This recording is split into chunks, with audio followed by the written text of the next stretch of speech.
ನಮಸ್ಕಾರ ವೀಕ್ಷಕರೇ, ಶ್ರೀ ನ್ಯೂಸ್ ಕನ್ನಡಗೆ ಸ್ವಾಗತ. ನಾನು ಅಶ್ವಿನಿ.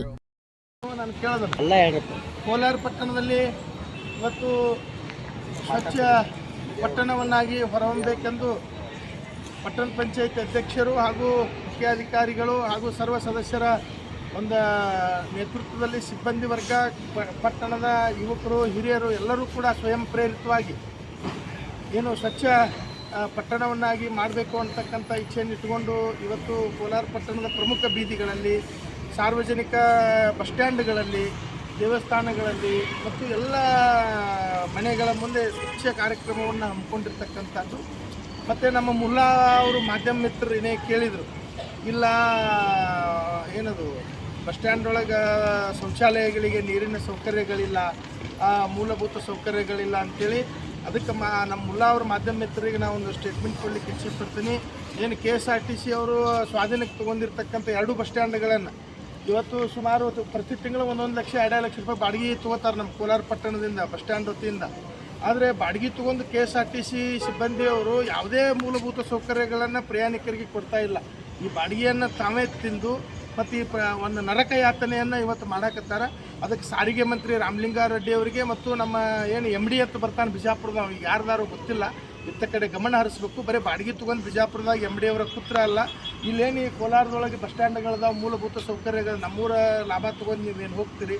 ಮತ್ತು ಪಟ್ಟಣ ಪಂಚಾಯತಿ ವತಿಯಿಂದ ಎಲ್ಲ ನೀರು ಕೊಟ್ಟಾರೆ ನಿಮಗೆ, ಕಾಂಕ್ರೀಟ್ ರಸ್ತೆ ಪಟ್ಟಣ ಪಂಚಾಯತಿಯಿಂದ ಮಾಡಿಸ್ಯಾರ. ಎಲ್ಲವನ್ನು ಮಾಡಿದರೂ ಕೂಡ ನೀವು ಸರಿಯಾಗಿ ನಿರ್ವಹಣೆ ಮಾಡ್ತಾ ಇಲ್ಲ. ಅದಕ್ಕೆ ನೀವು ಬಸ್ ಸ್ಟ್ಯಾಂಡಿಂದ ತೊಗೊಳ್ತಕ್ಕಂಥ ಬಾಡಿಗೆರೇ ನಮ್ಮ ಪಟ್ಟಣ ಪಂಚಾಯತಿಗೆ ಕೊಡ್ರಿ, ಅವರೇ ನಿರ್ವಹಣೆ ಮಾಡ್ತಾರೆ. ಇಲ್ಲಿ ಪಾತ್ರ ನೀವು ಬಾಡಿಗೆ ತಿಂದರೆ ನಮ್ಮ ಪ್ರಯಾಣಿಕರಿಗೆ ಅನ್ಯಾಯ ಆಗಲಾರ್ದಂಗೆ ನೀವು ಮೂಲಭೂತ ಸೌಕರ್ಯ ಕೊಡ್ಬೇಕು. ನೋಡಿ, ಪಟ್ಟಣ ಪಂಚಾಯತಿ ವತಿಯಿಂದ ಇವತ್ತೆಲ್ಲ ಬಸ್ ಸ್ಟ್ಯಾಂಡನ್ನು ಸ್ವಚ್ಛ ಮಾಡಿವು. ನೀವು KSRTC ಅಂತ ಹೆಸರು ಹೇಳ್ತೀರಿ, ಬಸ್ ಸ್ಟ್ಯಾಂಡ್ ಸ್ವಲ್ಪ ಸ್ವಚ್ಛ ಇಟ್ಕೊಂಡಿದ್ದು, ಎಲ್ಲಿ ಬೇಕಲ್ಲಿ ಗುಟ್ಕಾ ತಿಂದು ಉಳ್ಯಾರ, ಎಲ್ಲಿ ಬೇಕಲ್ಲಿ ರಾತ್ರಿ ಸರಾಯಿಗಳನ್ನು ಕುಡಿತಾರ, ಮತ್ತು ಎಲ್ಲಿ ಬೇಕಲ್ಲಿ ಬಸ್ ಸ್ಟ್ಯಾಂಡ್ ಒಳಗೆ ಒಂದು ಸರಿಯಾಗಿ ಭಿತ್ತಿ ಚಿತ್ರಗಳನ್ನು ಅಂಟಿಸಿದ್ದು ಅವನು ಹರಿದು ಹಾಕಿ ಸರಿಯಾಗಿ ಒಂದು ಪೇಂಟ್ ಸಣ್ಣ ಕೂಡ ನೀವು KSRTC ಅವ್ರು ನಿರ್ವಹಣೆ ಮಾಡಲಿಕ್ಕೆ ಯೋಗ್ಯರಿಲ್ಲ ಅಂತಕ್ಕಂಥದ್ದನ್ನು ಈ ಸಂದರ್ಭದೊಳಗೆ ಹೇಳ್ತಾ, ಅದಕ್ಕೆ ಬರ್ತಕ್ಕಂಥ ದಿನಮಾನದೊಳಗೆ 2 ಬಸ್ ಸ್ಟ್ಯಾಂಡಕ್ಕೆ ನಮ್ಮ ಊರಿಂದ ನೀವೇನು ರೊಕ್ಕ ತಿಂತೀರಿ, ಬಾಡಿಗೆ ತೊಗೋತೀರಲ್ಲ, ಅದನ್ನರೇ ನೀವು ನಮ್ಮ ಊರಿಗೆ ಬಳಸಿ ಪ್ರಯಾಣಿಕರಿಗೆ ಅನ್ಯಾಯ ಮಾಡಬಾರ್ದು ಅಂತ ನಾನು ಈ ಸಂದರ್ಭದೊಳಗೆ ಹೇಳಿಕ್ಕೆ ಇಚ್ಛೆಪಡ್ತೀನಿ. ಪಟ್ಟಣ ಪಂಚಾಯತಿಯಿಂದ ಕಾರ್ಯಕ್ರಮ ಇಟ್ಕೊಂಡೀವಿ ಬಸ್ ಸ್ಟ್ಯಾಂಡ್ನಲ್ಲಿ. ಯಾಕೆ ಇಟ್ಕೊಂಡೀವಿ ಅಂದ್ರೆ ಏನು ಭಾಳ ದಿವಸ ಆಯ್ತು, ಟೆಂಡರ್ ಆಗೈತಿದ್ದು ಗುತ್ತಿಗೆದಾರ KSRTCಯಿಂದ. ನಾವು ಟೆಂಡರ್ ಸ್ವಚ್ಛನೆ ಮಾಡಲ್ಲ. ಬೆಂಗಳೂರು ಮಂದಿ ಅಧಿಕಾರಿಗಳು ಹೇಳಿದ್ರು, ಪಟ್ಟಣ ಪಂಚಾಯತ್ ಸದಸ್ಯರು ಸಾರ್ವಜನಿಕರು ಹೇಳಿದ್ರು, ಅವ್ರು ಸ್ಪಂದಿಸಾಕತ್ತಿಲ್ಲ. ಈಗ ಅದರ ಸಂಬಂಧ ನಾವು ಪಟ್ಟಣ ಪಂಚಾಯತಿಯಿಂದ ಮತ್ತು ಕಲ್ಲೂರಿನ ನೇತೃತ್ವದಲ್ಲಿ ಸ್ವಚ್ಛತೆಯನ್ನು ಮಾಡೇವಿ. ಈಗ ಏನು ಹೇಳೋದು ಅಂದ್ರೆ ಅಧಿಕಾರಿಗಳಿಗೆ ಇವ್ರಿಗೇನು ಸಂಬಂಧಪಟ್ಟ ಕಾಂಟ್ರಾಕ್ಟ್ ಕೊಟ್ಟಲ್ಲ, ಗುತ್ತಿಗೆದಾರನ ಲೈಸೆನ್ಸ್ ರದ್ದು ಮಾಡಿ ಮತ್ತೊಬ್ಬ ಕೊಡಬೇಕಂತ ಹೇಳ್ತೀವಿ. ಇಲ್ಲ ಮಾಧ್ಯಮಕ್ಕೆ ಈಗ ನಮ್ಮ ಸದಸ್ಯರು ಹೇಳಿದಂಗೆ ಅವರಿಗೆ ಗುತ್ತಿಗೆ ಕೊಟ್ರಂದ್ರೆ MDಗೆ ಮತ್ತು ಸಾರಿಗೆ ಮಂತ್ರಿಗೆ ಏನ್ರಿ ಮೇಲಾಪಿ ಇರ್ಬೋದಂತ ನಾ ಅಂತೀನಿ.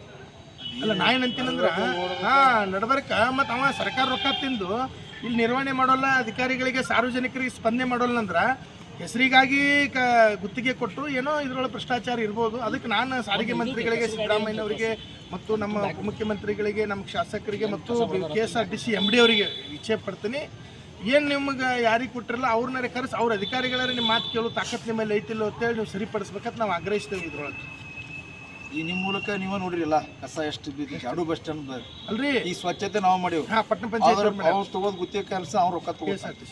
ಅದಕ್ಕೆ ನಿಮ್ಮ ಮೂಲಕನೇ ಅಲ್ಲಿ ಅವ್ರಿಗೆ ಹೇಳುತ್ತೆ ನಾವು ಇಷ್ಟು ಹೇಳು ದೀಪೋದೊಂದು ಹೇಳ್ತೀವಿ.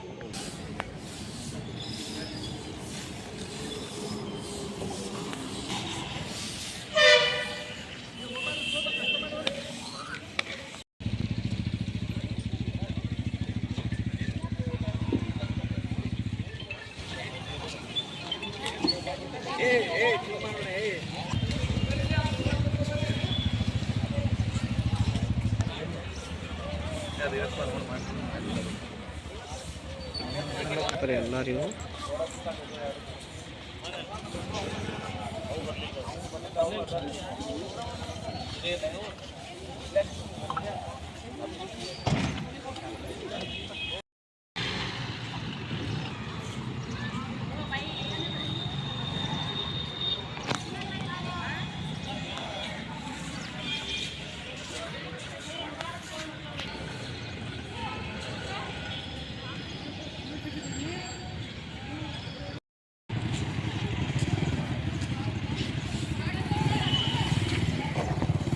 ಮತ್ತಷ್ಟು ಸುದ್ದಿಗಾಗಿ ನೋಡ್ತಾ ಇರಿ ಶ್ರೀ ನ್ಯೂಸ್ ಕನ್ನಡ.